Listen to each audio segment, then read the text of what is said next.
Hi, and welcome to Homestead Diary. My name is Amber, and we are doing a sourdough extravaganza. So normally my sourdough is in the incubator, but last night I put it in the oven with the light on just to keep it warm so I wouldn't have to have something else going. And the light in the oven usually is warm enough for it to go. But my husband accidentally started the oven this morning when he was making food, and so he didn't see that my sourdough was in there, and so it cooked. And so he saved a portion in the middle that was under 100 degrees, and I am trying to restart it. But the stuff that was up along the sides, this is basically what happened when it cooked my sourdough. So the center of it, I put a little bit of brown sugar with it, and we're making pancakes with the part that I didn't use to restart. So this is the beginning of the end of this batch of sourdough. And the new batch of sourdough from what he saved is over here. And so that is this one right here in this bowl, and we'll put it back in the oven with the light on, and he will eventually not cook it, I hope.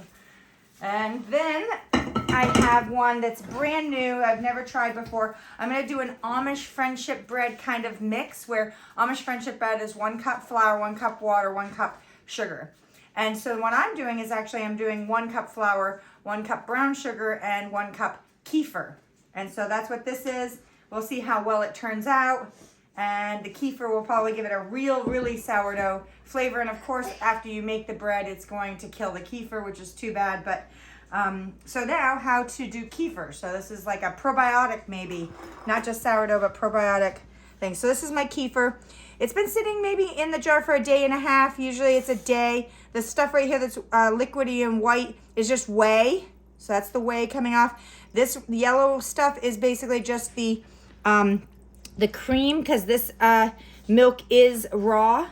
And so then you'll get into, so then these clumps right here that are like little globules, you'll see them come out, are the kefir. So right there's the kefir. And those kefir grains are a mixture of organisms. They're not just like 5 or 6 organisms. They're more like 9 or more. Yogurt has, sometimes if you look at the packaging, they'll have 6 different probiotics. Sometimes it only has a couple. Sometimes they're not even live and active. So you got to be careful about what yogurts you're purchasing and what they're made of, the ingredients, and all the ways of trying to keep them fresh or at least edible with all the colors and preservatives.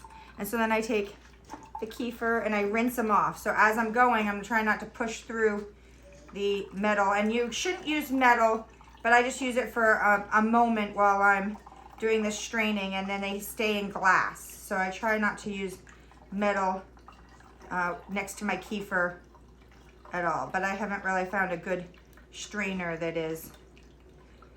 So can you see the kefir now?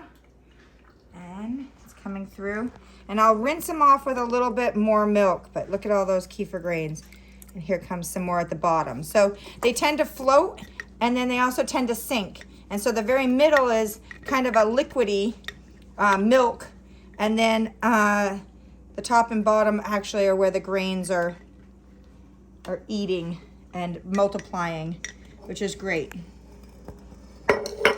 So now we'll do some additional pushing of it around.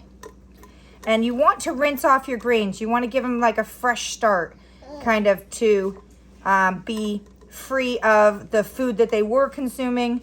And that's basically the kefir milk that you're going to be ingesting. And then you want to put them in the new milk, washed off, basically. And so sometimes what I'll do is I'll even wash them with water. And I can do that actually this video, just to show you what the grains, the kefir grains, really look like. I normally will just wash them off with the milk, some more milk, and it won't really dilute the kefir too much. Kefir is already a liquidy yogurt substance, and so it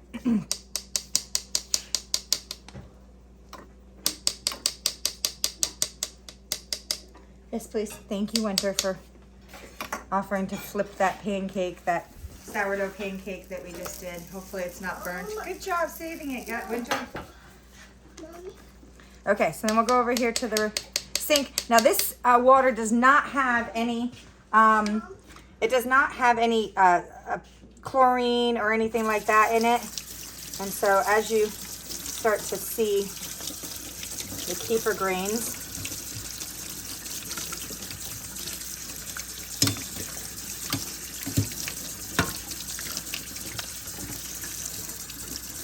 stuff too.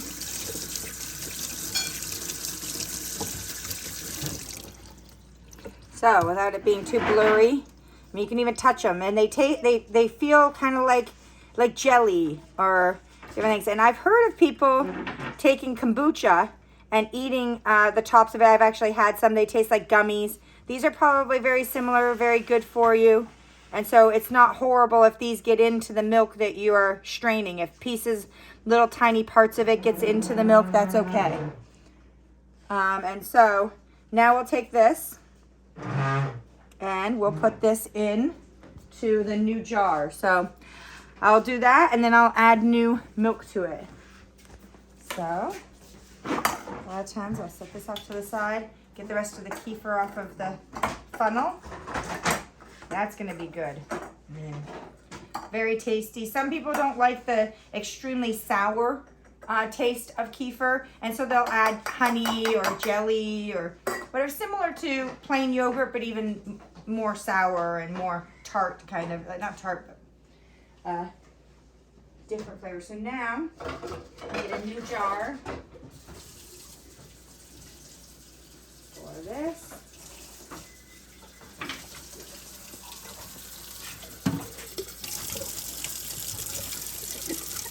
So this had some sourdough on the bottom, so I was making sure. And I love wide mouth jars because they're so much easier to clean than narrow mouth. I'll only use my narrow mouth quart jars for juice or a really, really thin soup. But really anything else, it's too hard to clean off the bottom. So, this here. Put my new kefir grains in. And then, yep, those look good. And then the new milk, and I'll use the milk to wash the grains down on the edges of the funnel. So, using the milk, make sure all the grains go in. I might add a little bit more milk because those are plenty for a whole quart jar. So, a quarter of a gallon, 1 quart. And then we'll put a cloth over the top